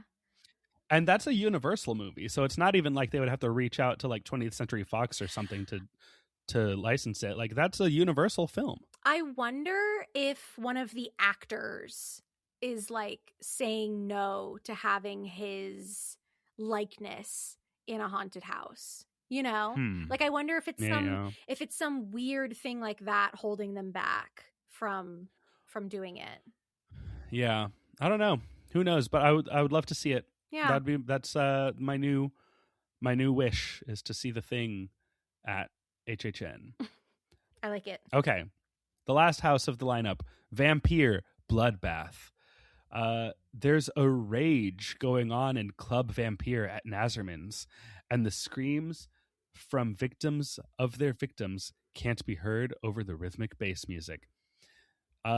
This, I feel very fortunate to say I've seen a house that was in Nazerman's, which is basically like Sting Alley. Yeah. And it went in Sting Alley. These pictures are cool. I think it went upstairs. I feel like I remember going upstairs in this house, which doesn't make any sense. What? And the ADA would never allow that now. No.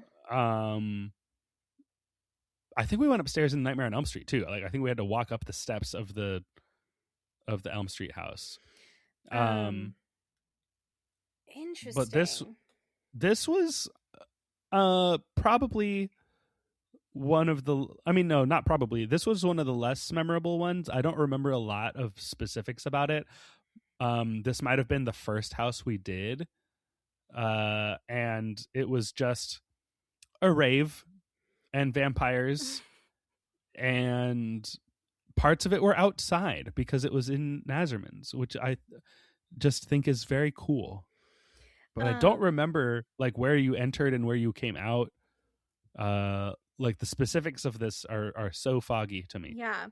Let me because I am now also very intrigued. So we're gonna go on a little walking journey Okay. and see what horrornightsfandom.com has to say about this house. So guests would enter the queue at the south end of Delancey Street near Soundstage 44. The queue would go up the street, and you would enter. Hey, it doesn't say. That's cool. Guests would pass through a small lobby, a glass counter displaying various glowing pieces of merchandise, but no cashier was present. The dance floor itself was a huge room with high ceilings and wrought iron chandeliers with what appears to be bodies impaled on them. Women dance on stages along the walls. Fans whip the white curtains along the walls into the air, and guests move around the tables as the vampires swing from the chandelier and swipe at them. Entering a long hallway filled with doors, guests can hear sounds of violence and pleading from the other side. Several doors open and slam closed, revealing half-clothed vampires angry at the interruption of their feeding. In another room, 2 leather-clad females holding a chained slave in a small, quote-unquote, love shack alcove off to the side as they transform him into a vampire. Entering the kitchen, guests find it filled with body parts of all shapes and sizes. A pair of vampires alternate between feeding from the gore and swiping at the line. Guests enter an alleyway that's been blocked off by some ramshackle fences on both ends. They continue down the alley, vampires hidden in doorways, down stairwells, and behind trash cans and dumpsters. Eventually, the line turns around at the fence and enters a building across the alley from the club. The next building appeared to be an abandoned office building. At the other end of the hallway, elevator doors open to reveal a vampire girl sitting on top of the stalled elevator eating a white dog. Interesting. Oh. Another vampire appeared from the doorway next to the elevator. Guests enter a massive warehouse filled with wooden crates, bodies in various states of freshness and mutilation hanging in their path, and vampires hidden among the debris. As guests ran for the exit out onto the waterfront, a massive vampire transformed into a humanoid bat and flew at them from the ceiling. Any of that ring a bell? No. I found the floor plan of Club Vampire, and so you can kind of see where it went in and out. So, and also in the pictures, you can see that like there's some girls on the Blues Brothers stage. Yeah. So you went in basically like where the Blues Brothers is, and then you went through the building that is nothing now, or like I guess like in the back of like Auntie Anne's. And like, you know, did your winding through that building. Then you came out into Sting Alley and walked down towards like the Mummy Street, you know, but you turned back first and then went into the building, which is right now Haagen-Dazs. So I think like all this space ended up becoming Haagen-Dazs and Starbucks. That the second half of the house is. That's and then crazy. You go, yeah, and then you would exit on the other side on South Street, is what it looks like. So out to like where all that elephant door is that Keenan and Kel hit their like ball up against. You know what I'm talking about? Mm-hmm. So that's kind of where you walked out, was over there. So that's cool. Yeah. I like seeing the floor plan and being like, okay, I can see where it was because I have no memory of it. And also at the time, you know, I was familiar with the park, but not as familiar as I am now with all, you know, years and years and years of hanging out in Sting Alley and looking at every little corner of it. Fair. That's crazy. But- what a house. Yeah. These girls are dancing on the Blues Brothers stage. Yeah. Like, that's wild to me. I mean, they're using the space, I guess. Yeah. Do we think this is the last house that goes through Sting Alley? I think it is. What happens in 2008 in Universal? What gets built? Nothing. The Simpsons? Weird. Yeah. Anyway, that's Club Vampire. Or Vampire Bloodbath. I remember it being called Club Vampire. Yeah, that's one of the ones I have the least memory of, for sure. That's fair. Actually, like we it's could check the little HHN funky. tracker. Check the HHN tracker and see Nazerman's houses. Oh, wait, we could. Hang on a second. I'm on my way, but it is loading so slow. And it's not the fault of the Wi-Fi. I think it's my computer is just old and how do you think you spell struggling? Nazermans? Let's see. Oh, there it is. NACARMAN.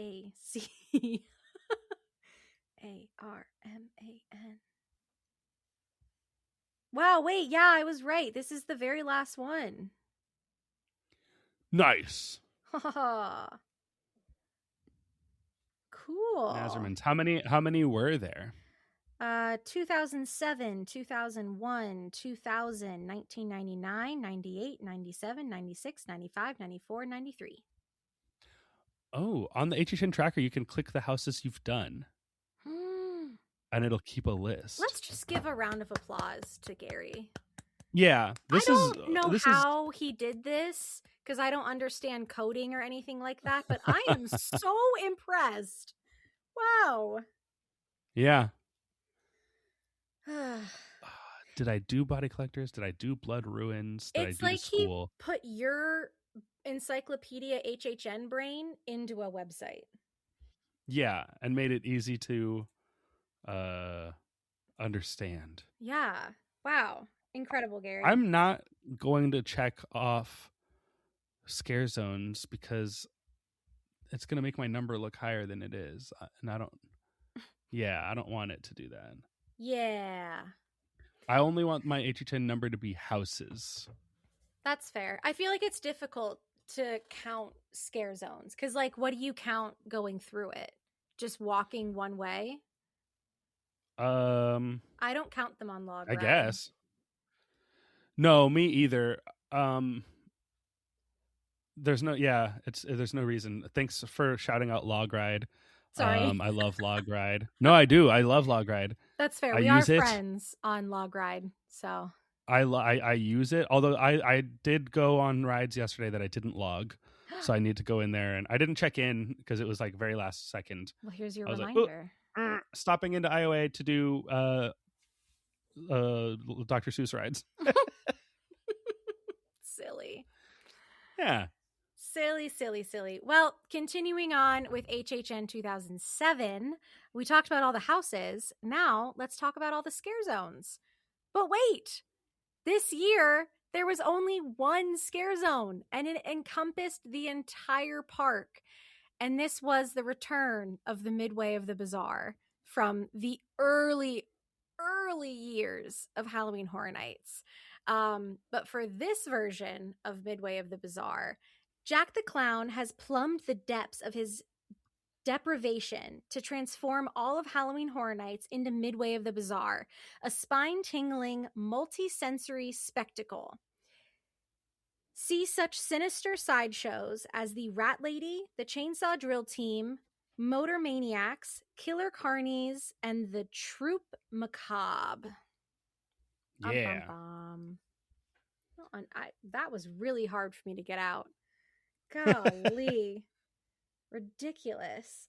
Okay, so this was broken down into different sections. So over in Shrek Alley, which is a great name, by the way, we had the Treeks and Foons. Over in New York, we had the Killer Carnies. In San Francisco, we had the Chainsaw Drill Team. Over in Hollywood / the Plaza of the Stars, we had the Motor Maniacs. And then in Central Park, we had the Troupe Macabre. Very interesting. What Yeah. do you remember of walking around HHN 2007? I feel like I only remember did you say there was a freak show? Yes. There's also a show called Freak Show. Oh, okay. I think those were kind of like tied together where they had an actual freak show out in the like the area outside the animal actors, like the animal actors courtyard. I think they had an actual freak show out there. Nice. So they had, I saw that lizard guy, you know, who has the forked tongue. No way. Yeah, he was there and I saw him. Dang. In the flesh. Yes, live and in person. I saw him and he had he did sword swallowing, but instead of a sword, it was a neon light tube. Oh, okay. And it was turned on. That's very scary to me. Weird. That's so dangerous. And he also hung a like chair from his like earlobes with his like piercings. Spooky. So yeah, it was cool. But I don't remember the scare zone aspect of this at all. Fair. Yeah. From these pictures, which I will be posting many of because they are so much fun, it looked like, I don't know which of the groups this was, maybe the Killer Carnies, but it looks like a bunch of clowns on motorcycles, and the motorcycles are decorated to look like carousel horses, including the stick that goes through the horse that connects to the arm of the carousel. That's on the back of the motorcycle, just sticking up. So there's this picture of these 3 clowns sitting on their carousel horse motorcycles with a giant stick on the back. That is genius. That's so fun. Yeah, that's cool. The costume design, whoever did it had a lot of fun with these. And like, it's one thing to make all of your scare zones The Walking Dead and have it just kind of all be the same.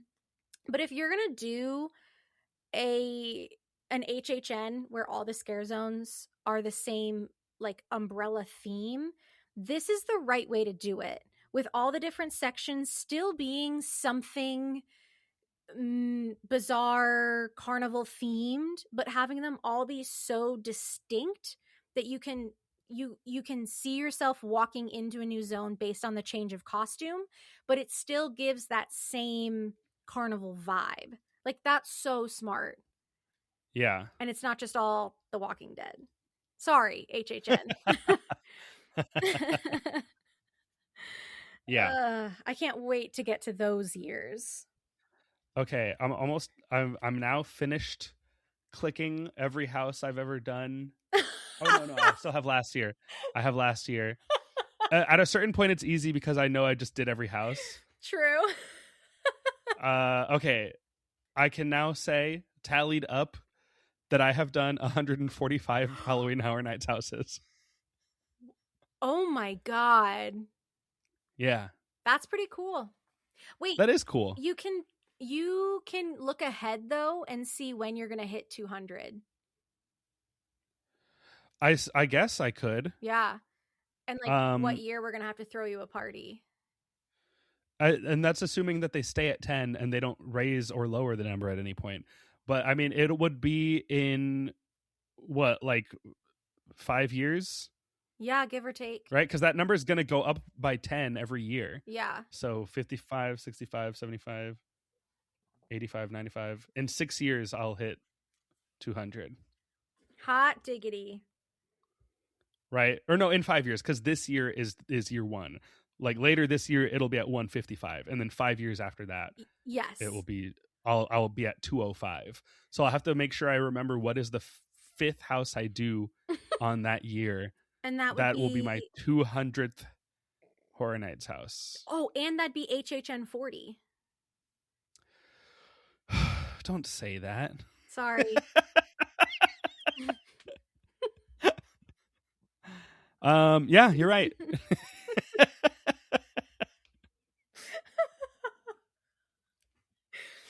Yeah. I mean, you can also check, like, I can check tickets on sale, and that'll add it to my HHN count. So it's interesting that you can click on that, things like that. Like, every announcement, you can click on it to say, like, I did that. Yeah, I experienced frequent fear passes on sale in 2021. I bought one. Click. Yeah, I think I did. Is that the year I had Express? There's one year I had frequent fear with Express. Yes, that was 21 because we did not do a lot of houses together that year because you had Express and I didn't. I think it would have been the year that it was. Where's Haunting of Hill House? 21. I think that's the year. Because it was the COVID, the first year back from COVID. Wicked Growth. Yes, Wicked Growth. That's the year. Yeah. I remember because me and Gary did that as our last house together. Yeah. That was fun. That year we played at Fest. And then the closing night of Horror Nights was the same weekend as Fest. So we played at Fest, and then we went home and closed out HHN closing night. That was awesome. Crazy. Oh yeah, because that year ended on Halloween because it was the 31st year, so it was all Halloween themed. And that would have been our first year at Fest. So that was we played on Friday night. So we played Friday, we hung out Saturday, and left. Wait, that can't be right because I was sick my first year of Fest. So was it 2021? I don't know. We've done Fest 5 times. 25, 24, 23, 22. Yeah, 21 would have been the year. And I was sick the whole time. So why did I go to close out HHN? Did I feel better by then? I must have. Anyway, sorry. You're okay. I'm looking ahead because the next thing that we talk about is my favorite thing to talk about. But I have bad news this year. Oh, what's that? There's no description of the show play-by-play on the website for 2007. Why not? I don't know. So, Kenneth, you're going to have to give us... Oh my God, I don't remember. What you remember from the show. I have no idea. All of these... Uh-oh. Bill and Ted's are mixed up in my head because... after a certain point, you're like, I don't remember what happened in which show. Oh, no. This is also at the point, I think, where I started to not care about Bill and Ted anymore. Like, this is my third time seeing it. And I think at this point, I was like, this is the same freaking thing every year. Mm-hmm. This is not...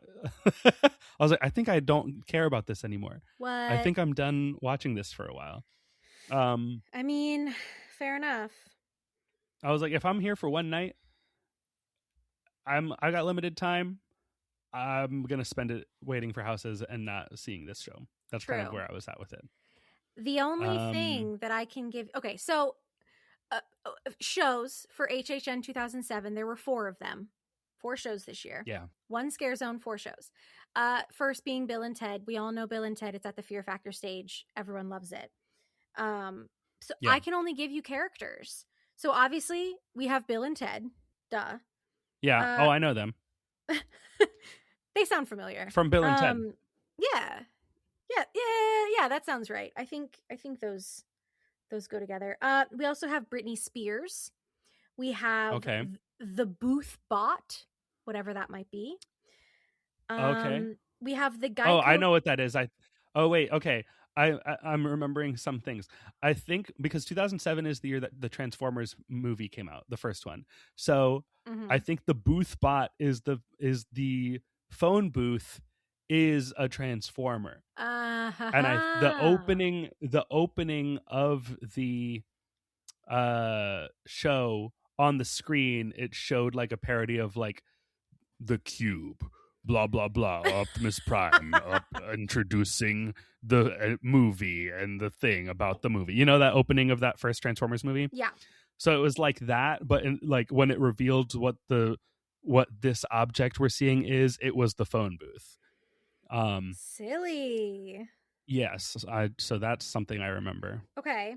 How about the Geico caveman? I don't remember the specifics of what was done with that. No. That is something that is so specifically early 2000s, those Geico caveman commercials. Do you remember when they had a sitcom? No. What? Yeah, there was a sitcom created based on the Geico cavemen. It was called Cavemen, and it was on ABC, and Nick Kroll was one of them. That's all I remember. I watched the show. Oh my It was gosh. actually pretty fun. I remember liking it. I was like, this is kind of funny, because it's just about like 3 cavemen that live together in modern day, and it was just funny. Silly. No, I Yeah. did not know about that. Huh. Cherry Darling. I don't know what that is. Me neither. Rocky Balboa. Heard of that guy? I've heard of him. Michael Myers was in it, along with Okay. Spider-Man, Spartacus, Yeah. Paris Hilton, Lindsay Lohan, Yeah. Nicole Richie, Chris Hansen, Gerard Way, and I do remember Gerard Way. King Leonidas I. Yes. So 2007 also is when Spider-Man 3 came out, so I'm sure they made jokes about emo Spider-Man or dancing Spider-Man. Fair. I can almost guarantee that. Paris Hilton and Nicole Richie, they must have done something about The Simple Life. Remember that? Oh, yeah. They had their show. King Leonidas, I believe, is from 300, and this is, I think, around that time when this came out. Okay. Chris Hansen is from To Catch a Predator, so I'm sure they made some jokes about that. Interesting. I don't know which other character would have been targeted by that show. And then Gerard Way was just in the ending musical montage. He came out in his Black Parade costume because they were playing Welcome to the Black Parade as like the finale song of that part. Okay. Oh my gosh. There's a picture of the booth bot in the gallery. He's pretty funny. His below the belt region is just a house phone on a hook. All right. Awesome. That is awesome. Oh, and there's a picture of Britney Spears with her shaved head. So oh yes, that also happened. I'm opening up the gallery now. In 2007. Yeah, man, what a time for pop culture when that happened. Everyone said, wow, we can make jokes about this forever. This woman having a crisis. Yeah. Oh, why is Michael Myers it's in his a comedy underpants? gold mine. I don't know. Do you remember him taking off his jumpsuit and having No, pumpkin underpants on? I don't remember that. Was he doing a dance of some sort? He is on stage with a girl dressed as a cheerleader. So why would Michael Myers have been in a show in 2007? Because was this when Rob Zombie's Halloween came out? Maybe that's why. that's possible. I bet it was. I've never seen that. I know people who love Halloween who hate Rob Zombie's Halloween movies. Who is this guy in a yellow outfit with a red headband? Oh, when did Blades of Glory come out? Probably around this time. That sounds right. It kind of looks like Blades of Glory, but he wasn't in the character list. Yeah. And without a description, we're just guessing at this show now. It's not as fun. Yeah. I'm Where's the sad. play-by-play? Maybe there's a YouTube video of it that we could watch and understand what's happening. Maybe. If there is, we'll put a link in the show notes or something. Yeah. Yeah, look, here he is. I like his pumpkin underwear. His pumpkin underwear. Yeah. I mean, yeah, we don't have a ton to work with here. Unfortunately, I don't remember this show very well. You know, it was a long time ago. Unfortunately, Nearly 20 years. or fortunately, that's the real question. True. Yeah. Good point. I think many would disagree with us, but I think we are in the right demographic, unfortunately. What are you talking about?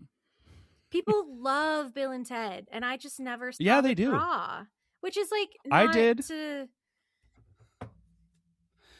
I think I'm too much of a comedy snob. Like I saw the new Scary Movie, and it was good. It was fine, you know. I think the first Scary Movie is a masterpiece. I think Scary Movie 1 is genius. It is a perfect parody.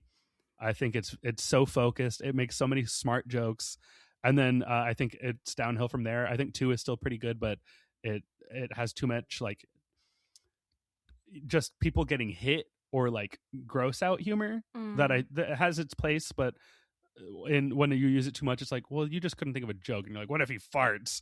Like, a fart can be so funny, but not if it's like instead of an actual joke, you know. But anyway, the new Scary Movie has this part where they parody K-pop Demon Hunters, and I was talking about it to my friend who saw it, and she was like, man, it was so funny, I loved that movie. And I was like, I thought it was okay. Like, I think that there's just a lot of parts where I was like, yeah, I feel like you could have done something better with that. Like that K-pop Demon Hunters thing. And she's like, oh, like that was so funny. I was laughing my ass off. You know, they have to do something with K-pop Demon Hunters. And I was like, oh, I know they do. I'm not saying they shouldn't have done that. I'm saying, like, that's all you got for K-pop Demon Hunters? Like, there's way better jokes out there than what they did in this movie. And she was like, oh, I guess that's fair. Like, that's kind of the whole movie to me. I was just like, really, after all these years, like, this is what you got? Like, yeah, I feel like there were better jokes out there to be made about all these horror movies. But you know, whatever. I saw enough of Bill and Ted over 3 years that I was like, boy, this is really the same thing over and over, isn't it? Okay, well, that's, you know, everyone. It's a nice palate cleanser in your night. It's a nice break from the walking and the scares to go and sit and have a jovial, you know, lighthearted show where it's just supposed to be fun. Yeah, to me, a lot of the jokes just kind of left me wanting more, maybe. Yeah, because it never really felt like now, I never went to go see a show, so I can't talk like I did, but just from the descriptions that we've read of all of the shows up until this point, it was just really making fun of that year's pop culture stuff. And like, some of the stuff wasn't funny. It was like serious. But then we made it funny. So it's whatever. And it's the early 2000s, so there's no consequences for anything we say. But like, right, in today's time, looking back at it, it's just cringe. It's cringe. We've humor. Learned. Yeah. We've learned as a people. Yeah. But in certain things, in this specific thing, and other things we have not. No. But in this case, yes. But the other shows, there's 3 more. The other shows. Yeah. Okay. So the Animal Actors Stage hosted Freak Show, where Brian Brushwood performs his freakish magic. I did see this. I remember sitting on the floor of the Animal Actors Stage because it was like so crowded that they were like, all right, yeah, if all the benches are like full, just come sit on the floor down here and like we'll get more people up here. That's crazy. I don't remember any of the specific like magic that he did, but I remember knowing who Brian Brushwood was and being excited that he was there doing a show. This is also just fun to me that it's like with the Carnival of Carnage, it's cool to have like a magic show. Yeah. because that really fits the aesthetic of this, you know. And it's nice to see them using the Animal Actors stage to get another show in there, like into Horror Nights. Yeah, and that's what I'm saying is like they used to do it, and I would love to see them do it again.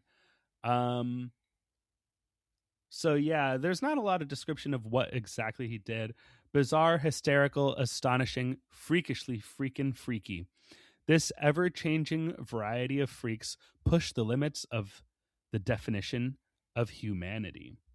So yeah, it was a magic show. I really wish I remembered even one thing he did. But if you look at the side shows that it lists, you had Brian Brushwood, magician, Kevin James, don't know who that is, but then you also had Lizard Man. So there he is, confirmed that he was there. This is the year I was thinking of. The Lizard Man. With his gauges in his ears, his fully tattooed body, his sharpened teeth, and forked tongue.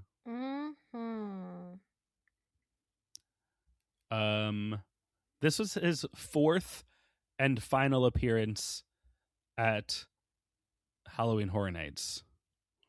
But it was the only time he was there that I would have been able to see him, because his other appearances were 2001, 2, and 3, which are before I started going. Ooh, I have to stop looking at these pictures. I don't do well with body horror. It's like the one thing that gives me the heebie-jeebies. Pictures of the Lizard Man? Yeah, and like all of that, like he has a drill in his hand in one picture, and he's like drilling into his large nose cavity that isn't there. Oh yeah. Ugh. I don't like it. I don't like looking at it. Good for him. It's a freak show. Yep. Okay. So anyway, moving past the freak show, it was cool to see the Lizard Man. I'm glad I can say I saw him live. Yeah. Then we had the Rocky Horror Picture Show, which took over the Beetlejuice stage, and it was a live performance of parts of the classic cult film. This basically, if you've ever seen the Rocky Horror Picture Show as like a live shadow cast experience in a theater, it was an abridged version of that. So they just did, it was like 20 to 30 minutes where they did Time Warp and certain songs with the live cast on the stage and playing the movie on the screen. So it was, if you've ever seen the Rocky Horror Picture Show live, it was that, just shorter. Did they encourage callbacks? Do you remember? Oh, yeah. Oh, good. Yeah. Okay, that's the best I'm part. sure. And this was my first experience of the Rocky Horror Picture Show, so I don't really remember what it was. I remember being confused about it. I was like, I don't really know what this is. I don't think we stayed for the whole show because we were trying to see everything. And we were like, okay, I don't understand what this is. We saw it. Let's go. Let's keep moving. And I have seen Rocky Horror Picture live, I think twice since then. I still don't really get it. But it's fun. It's fun, but I don't understand. Fair. I love it. Yeah. It's so good. And now it's back on Broadway, which is so fun. Oh. Yeah. Nice. It's amazing. Cool. Then we have really the main event, the thing that we do remember. Jack's Carnival of Carnage was located at Mel's Drive-In, which, I mean, not actually at Mel's. It was the stage that kind of sat up against the Central Park where the crepe stand is now. Mm-hmm. And Jack is your ringleader at his 3-ring circus of horror. And this show is what gave us Chance.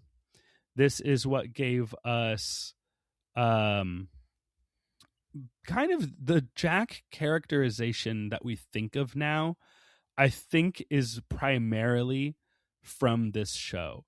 It gave us the ringleader jacket. It gave us the big blender. Just watching Jack just take so much pleasure in putting on this show where he just kills people on stage. If you went to 2015 and you saw The Carnage Returns, I think is what the show was called, that was a sequel to this show, and it was very much the same type of thing.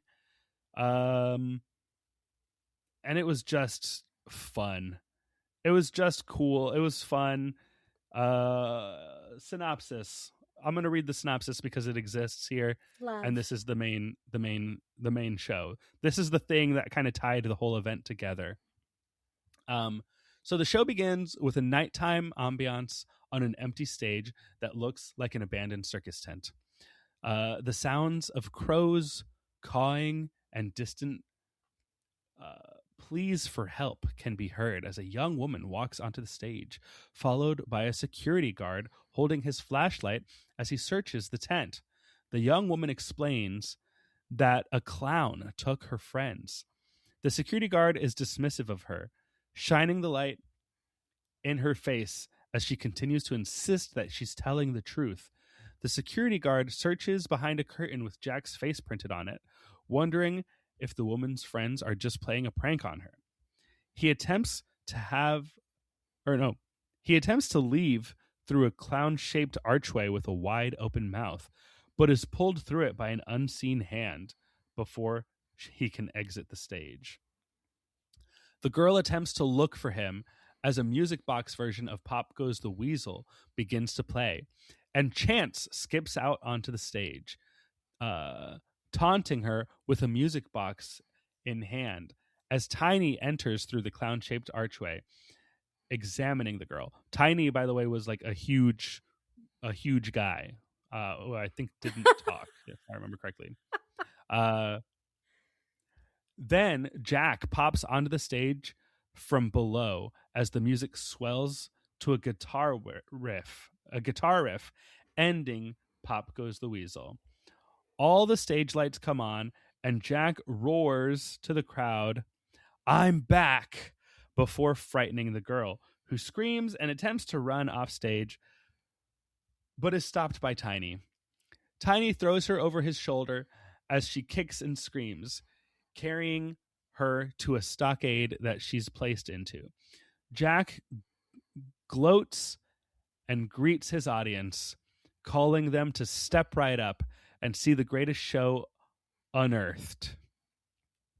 Jack summons his maniacs to his side as he welcomes the audience. The girl demands to know what Jack has done with her friends, and he shows her. Tiny pulls away the curtain printed with Jack's face to reveal a large cage where the young woman's 3 friends are trapped and desperately trying to get out. They scream at Jack to let them out. When Jack is asked by the girl what he plans to do with them, he tells her that they're going to help him bring his carnival to life. Jack showboats for a few moments as the spotlight comes down on him, telling the audience that what they're about to see is designed to shock them, and that if they want to see blood and gore, they're going to get their money's worth. Nice. He calls Chance forth to tell the audience what they're in for, and she tells them that everything they're about to see is real and performed by unprofessionals because it's illegal in 48 out of the 50 states. And Jack chimes in with, "That's why we're doing it in Florida." Oh. Still true. He then introduces his minions, his Harlequin of horror, Chance, who seductively reaches into her boot only to pull out a knife. Tiny, whose name most certainly does not apply given his large build, and the mad magician of the dark arts, Dr. Panetti, who wheels out the security guard from earlier, bound to a rack. Oh, I remember what's about to happen here. This blew my mind. As Dr. Panetti presents the security guard, Jack explains that it's time for their first featured act, The Rack. As the name of the act is said, Chance pushes forward her assets as a play on the word rack. Good. Nice. Good. The security guard protests, but Jack reminds him that this is his show before asking Dr. Panetti what the large wheel on the side of the rack does. As the wheel turns, the security guard's body begins to painfully stretch and elongate as he screams, and bones pop and crack. His body is split in two, and both halves fall to the ground as Jack tosses Tiny an organ and instructs him to get the corpse off the stage. Before he does, we hear a radio broadcast naming the security guard, albeit posthumously, as Bob.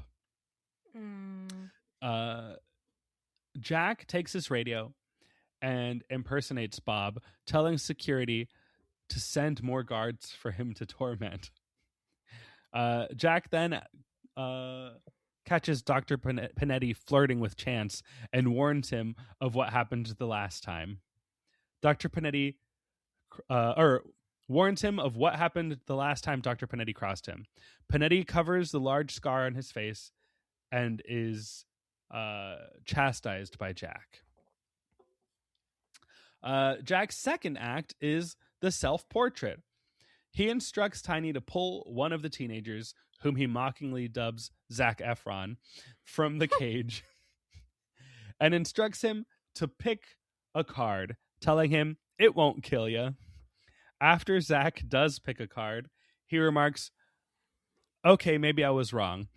Jack explains that picking a card chose the second act of the night, and that the act is a box shaped like Jack's first design with a large open panel in the front. Tiny forces Zac into the box as Dr. Panetti puts a screen over the large panel. Jack then tells the audience that he's going to paint Zac's face and takes suggestions from his maniacs. Chance suggests a fairy, and Tiny suggests a butterfly. But Jack settles on a clown, messily applying the face paint to Zac's face. When Zac looks miserable, Jack remarks that they need to find his laughing place. Dr. Panetti looks all over Zac's body before lining himself up behind him and punching his way through Zac's chest, holding his heart in his hand before pulling himself all the way through Zac's opened corpse. Ew. Tiny helps pull him through the rest of the way. Yuck. Wow. That's crazy. If a YouTube video of this exists, I want to watch it because I remember the security guard being ripped in half and like falling to the floor and being like, whoa, I think I can kind of figure out how that worked. But this Zac effect, I'm very curious to see what it looks like. Yeah. Panetti hands Chance the heart, causing Chance to coo in surprise. Ain't he sweet? He gestures for her to come to him, and she leaps into his arms as they canoodle behind Jack's back. Jack doesn't seem to notice as he's too busy taunting the girl he's got trapped in the stockade.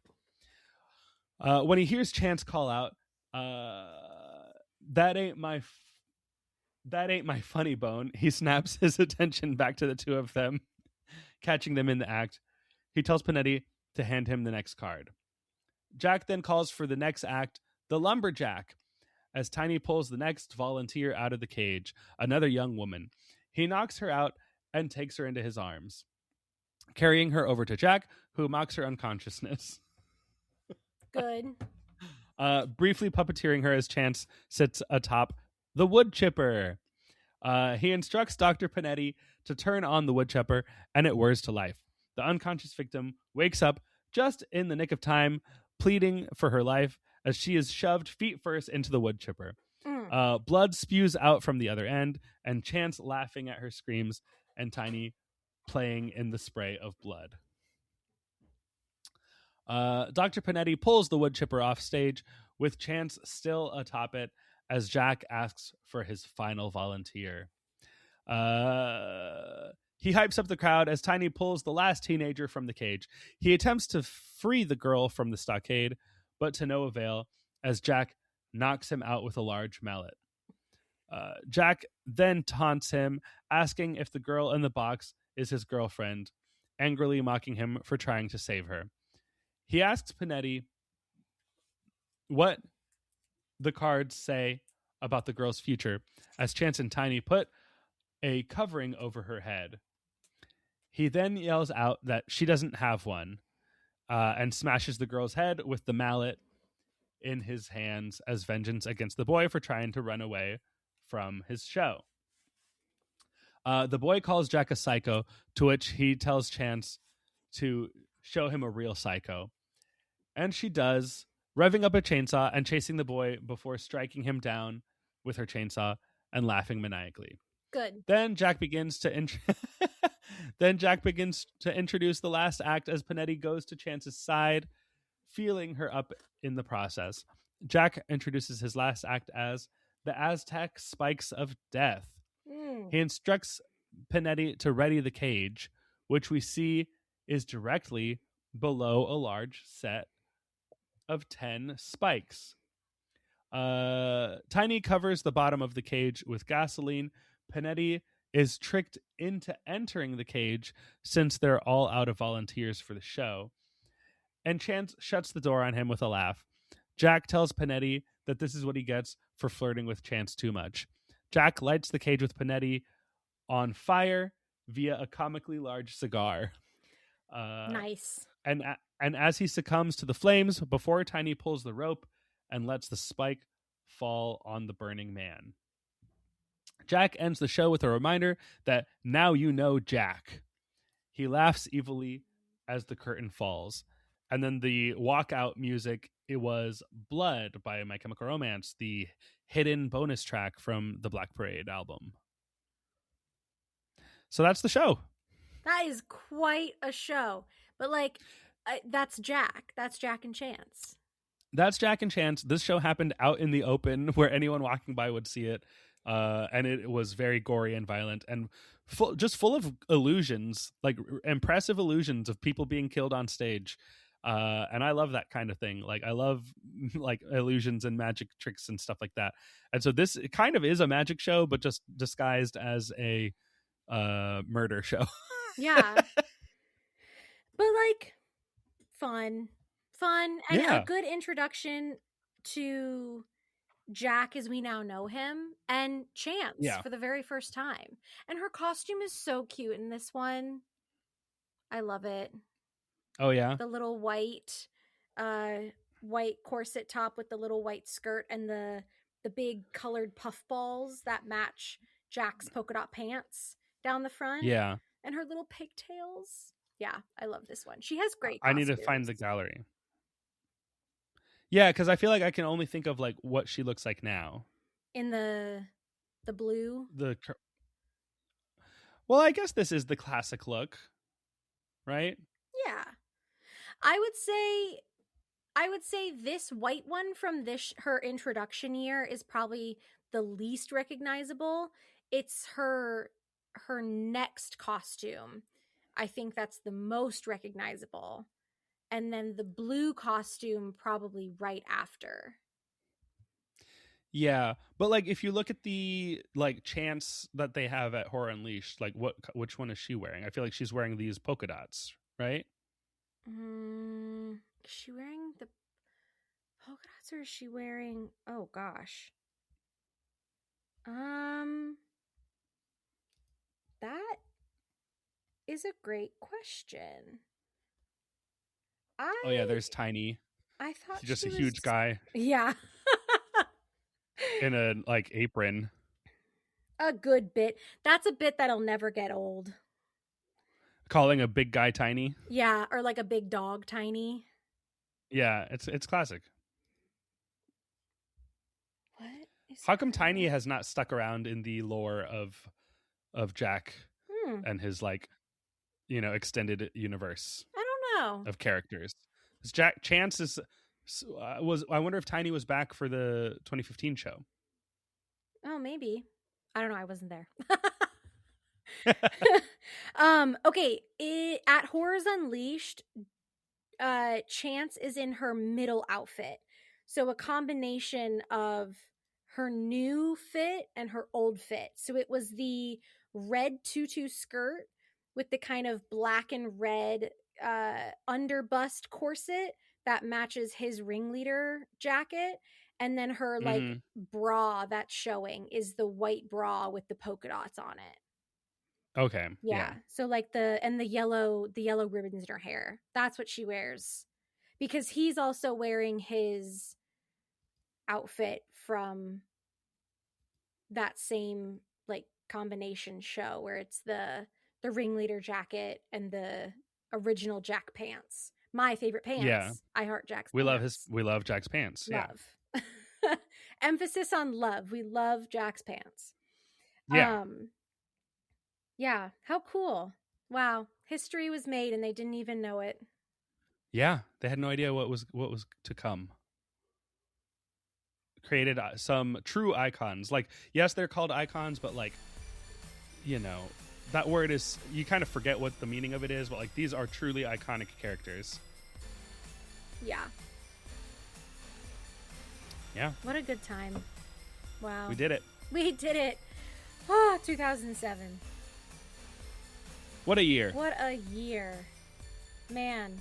And yeah, my hope is that this is one of our last history episodes before we really get into the nitty-gritty of HHN 35. But if it is the last one, what a great year to be ending this season's history on. One of the all-time great years of Halloween Horror Nights. Yeah. The year that made By you far. who you are. Yeah, 100%. Absolutely. Everyone say thank you, HHN 2007. This is, yes, thank you, Carnival of Carnage, for showing me the light, showing me the way. You did it. Yeah. That's so fun. Yeah. Aw. Well, guys, if you're still here 2 hours later, thank you so much. I know. Appreciate you and your love for all things Halloween Horror Nights. And us, because we're here too. We're just giving you the history that you want to hear about. But for this specific episode, I think that's going to do it. Once again, thank you so much for listening, and we hope to see you soon in the fog. Until next time, for more content, be sure to check out our Facebook page at facebook.com/rushoffear and follow us on Instagram, Twitter, and TikTok at Rush of Fear Pod. It's true. Hey, thanks, Maddie, for doing this with me. Anytime. Thanks, you, for listening, everyone. The podcast has come to an end. Now, get out. Bye. See ya.